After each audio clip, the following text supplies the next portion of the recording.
What's going on, everyone? Welcome to Movie Emporium's TV review of the Apple TV Plus original series, The Afterparty Season 2. This will follow Episode 7, which is titled Ulysses, and is directed by Peter Atencio. Okay, so this was quite a different episode for The Afterparty. It was still funny, but it was a much more heartfelt, kind of sad, melancholy episode in a lot of ways. And I think that's what makes this series so perfect, is they can go from zany, over the top, and silly, to kind of thought-provoking, interesting, well thought out kind of storylines. And what makes this episode so interesting is not the fact that it focuses on John Cho's Ulysses. It's the fact that it allows us to kind of get to the conclusion of this series by kind of focusing on what is the kind of nature of the problems of individuality when it comes to certain characters. It allows us to finally see the family of Zoe and Grace, the Fang and Vivian and Ulysses, which we really haven't seen at this point. It's kind of interesting to think about where it was at a point where we were seeing everybody on, of course, Edgar's side.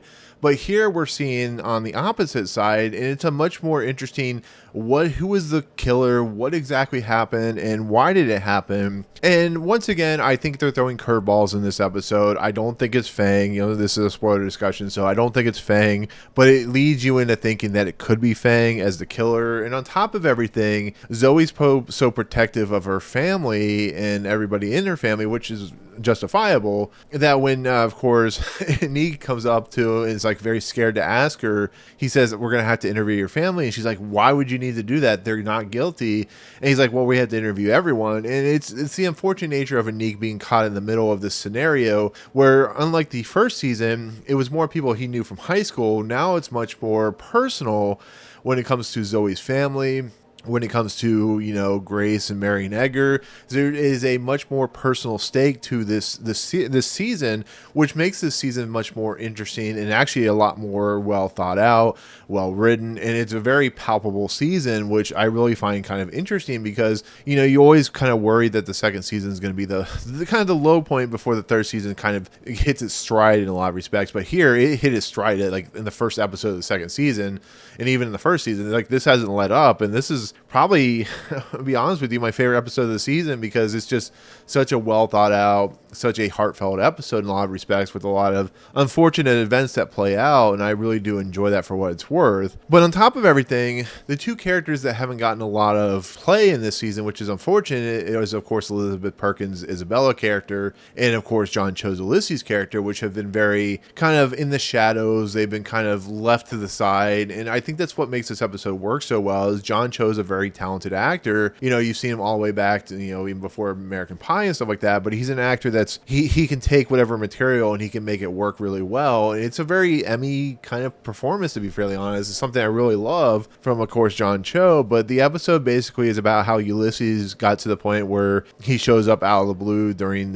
the wedding reception for Grace. And basically, I don't know what the genre is, but it felt very Strictly Ballroom, the Baz Luhrmann film. Or it felt like a film where it's about two lost loves, or two, kind of like Romeo and Juliet in a lot of ways, without the murder at the end or the death at the end, where it's two individuals, starstruck lovers who kind of can't be together because of certain circumstances. So in essence, what's really great about this episode is how well John Cho plays it. When it starts out, you're thinking, oh, this is gonna be like an Iron Man thing where he's in the middle of Kuwait or Iraq or wherever he's at, and then his convoy gets bombarded or ambushed, but he's there as a USO troop, and they're dancers. And that's such a perfect storytelling element because it really plays into the going beyond who the John Cho Ulysses character truly is. He comes in as this individual that's beloved by his two nieces, but there is much more there that you don't even realize. And it makes John Cho's character very much more dimensional, and I really love that about it. I think it's a very fascinating, very unique take on how you kind of progress a character, and it just makes it for such an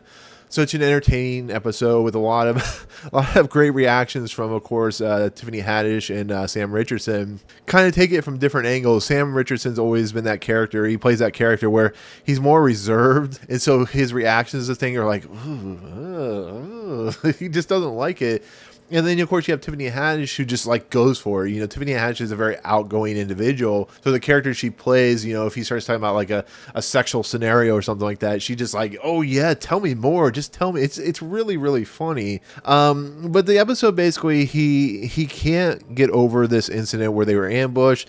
One of his dancers, unfortunately, gets like his leg blown off, which is actually, it's really disturbing, but it's actually quite funny because he's like, he can't tap dance anymore. And it leads to, unfortunately, Ulysses not knowing what he wants to do with his life, but he ends up going back to either his stepbrother or something of that nature. It's really it's like one of those like former roommates, brother, blah blah blah situation. And Fang is an individual, the Ken Jeong character, who is very oblivious to everything, and it really shows, which makes for Ken Jeong to be the perfect kind of foil for this entire episode, because what ends up happening is he offers Vivian's character, Vivian Wu's character, to basically help Ulysses get back into kind of upping himself into the world. She agrees to be a partner in a dance situation, ballroom dancing. That's where the strictly ballroom stuff comes into effect. And it basically leads to this forbidden romance that John Cho and Vivian Wu have, which really is heartbreaking because, he's very close to his family. He is somewhat related, even though he's not. That's why he's called the Funkle and stuff like that. And I love the scenes between Vivian and, of course, Ulysses, because there's such a forbidden love. There's such a uniqueness to it that it's very, very kind of heartwarming. There is it's well written, it's well directed. It feels like, those very romantic storytelling aspects. And I really love that kind of thrust and idea and concept that's being played out. It just really feels heartfelt. And you see it like they're on the beach and stuff like that. And you see it like in the nature of like, I don't know, Grease, at the beginning of Grease or something like that, or Ghost, or it's one of those stories where you just kind of feel warm and kind of cuddly, but there's a dark undertone where it's the wife of his brother-in-law or his stepbrother or whatever. And what makes it actually kind of funny, and you do laugh, is just how Fang just responds to everything, because once Vivian and Ulysses have sex and Ulysses can't get over her, they're at the dinner table, and Ken Jeong is just very, very funny, and how he's like his delivery of like eating, and how he just like doesn't realize that there's a romantic, and how the two like press the little I think it's like a chopstick thing or machine or like whatever it is that they press the thing down, and he doesn't Fang doesn't recognize that at all. And they eventually go on a dance competition, which is really funny. And then eventually she kind of breaks it off because, she has a kid and she needs to focus on the family. It's very much a traditional type of thing. And, Ulysses goes on, basically a quest to kind of, learn about who he needs to be. And he eventually comes back, and he, of course, gets very close to the family again. And, of course, he's still, pining for Vivian. But, of course, in the end, it leads to, of course, Vivian and Ulysses having a chat, because he's taking care of, I think, Grace's character, or Zoe, one of the two young girls. And they bring over the other kid, and Fang basically hears all this and basically says, I'm going to kill you if I ever see you again, which is a really dark thing. But it kind of leads into a very interesting dichotomy, because when Ulysses goes off, he's approached by Edgar in the middle of like Patagonia or something like that. There's some really great moments where with John Cho, where he's like wandering around different cities and places, and it's very like montagey, where he sees a bunch of dancers and stuff like that, and he also beds a Hispanic woman, and like he tells her to leave and stuff like that, and then he ends up in Patagonia and stuff like that, and he ends up like rubbing down this guy, which is really funny and stuff like that. And it leads basically Edgar showing up in the helicopter. So there becomes more dimension to Edgar's character, because the point where Grace sees Edgar leave on the helicopter, Edgar apparently has tracked down Ulysses and is going to Patagonia. So it brings up another kind of interesting idea, where how bad is Edgar truly? Like, he comes off in this episode as like not a bad guy, which is really fascinating, because it leads into some really interesting storytelling aspects, because he's like, you need to be there for them. They love you. They want you there. Grace brought you up and stuff like that. And it starts to make you wonder, what part of Edgar is the truth? Like, before we thought Edgar was just a terrible individual, but now that we're on episode 7 of 10, there are things being opened up about Edgar that we've seen earlier, but it kind of got thrown by the wayside, where you wonder if Edgar's truly a bad guy, and it doesn't play out like he's a truly bad guy. He's just a guy that is very stern in his beliefs, and when people like Sebastian or Travis or any of these individuals come across him and do a stupid thing, he's going to put them in their place, and he's very much a businessman. So it leads into like what exactly happened to Edgar, and it's not really shown. You start to get the stuff once again. Ulysses talked about how he goes to the wedding reception, and it's really funny. It's really well played out with the whole idea of like him on the rock, and he finds the white horse, and that's how he rides into the reception. It leads into Fang, who's of course really upset. He wanders off, and then there's that whole big thing where Anik watches Fang and Ulysses and Vivian have their discussion. That's when Sebastian comes running around naked and stuff like that. But Fang is now in this situation where he's being played as the guy who possibly killed Edgar. And there's a few things about that, because, you have to get the idea of like Fang and Vivian do not want to talk to Anik and Danner, which is really suspicious. This brings up Zoe kind of worried that there's something there. And I really like the stuff with Ken Jeong, because there's a different side to Ken Jeong. Ken Jeong's always been an individual that is very goofy and over the top and silly, but there is a drama dimension to him that is never really shown, that really is shown very well here. So when he kind of gets on Ulysses for coming in, and he gets like very upset, and then when they're in the after party and the whole situation, like what exactly is Ulysses doing? We find out that one of the kids might be his. It might be Grace. Maybe she, Vivian had a kid with them that he didn't tell her, or she didn't tell him about. Ulysses' character. And then she lied. Then she says, well, it's not your kid, which is what Anik saw. I mean, it's all these things starting to kind of fold into a bigger puzzle piece. But the thing that kind of plays out, whether it's true or not, I mean, we don't know entirely, because these are stories being told by the characters. So I mean, there could be like stuff that's lied about and not told the truth. But he basically was hiding the cub because he wanted the DNA from Grace to find out if it's her kid. So that's why he's being so secretive. He puts in the thing in the pocket, and it leads Fang to giving Edgar some kind of dessert. Who knows? Like, did this dessert kill him? I mean, that's the question.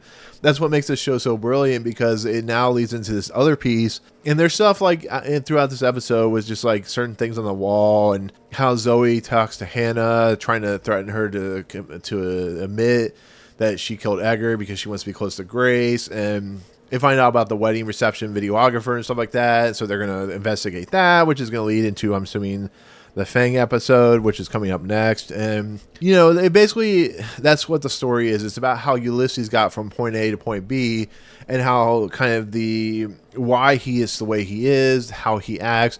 Of course, the Kumis stuff gets brought in the mix, which is really funny. It's a much more straightforward story than the other stories have been. It's much more like a unique story where you kind of learn it's a genre episode, as it usually is, but it's much more traditional, much more straightforward. But it's a fantastically well acted episode, well directed. I love the ideas with the dancing and the forbidden love, and how it now brings in Fang into the mix as the possible killer. How it now leads into who is the killer. I mean, it's probably not Fang.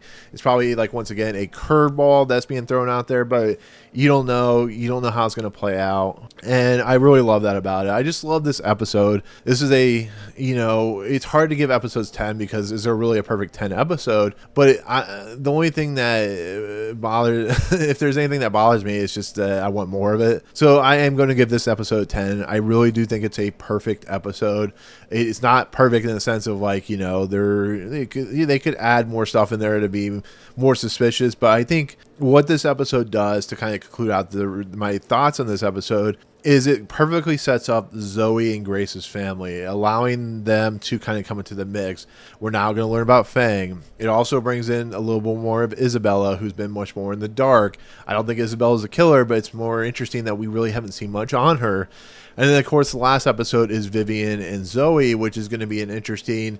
I don't think they're the killers, but I think it's going to bring in a lot of what exactly did that teapot, the knitting thing, which somebody brought in the comments, which I appreciate. And it's going to have in the different things around the house, the horse painting, the suit of armor, the... what exactly happened to Edgar. It's going to be interesting to see how it plays out, and I'm really fascinated. And, once again, if I could have only complaints, I just wish I had more Danner too. Danner and Anique, they're just so they're so fun to watch. The reactions that they do is really funny and unique and entertaining. And I continue to love this season. I think it's the best season of the series, and I think it's one of the best shows running right now. I really do. So, yeah, I know it's weird to give a show a 10 out of 10, but I really do think this is a perfect episode with some really fun, energetic, and thought-provoking, interesting ideas. So, with that said, that's going to do it. That's going to be my take on the Afterparty Season 2, Episode 7, titled Ulysses. Thank you so much for watching. Comments below, as I always say, what do you think at this point now that you've seen this episode?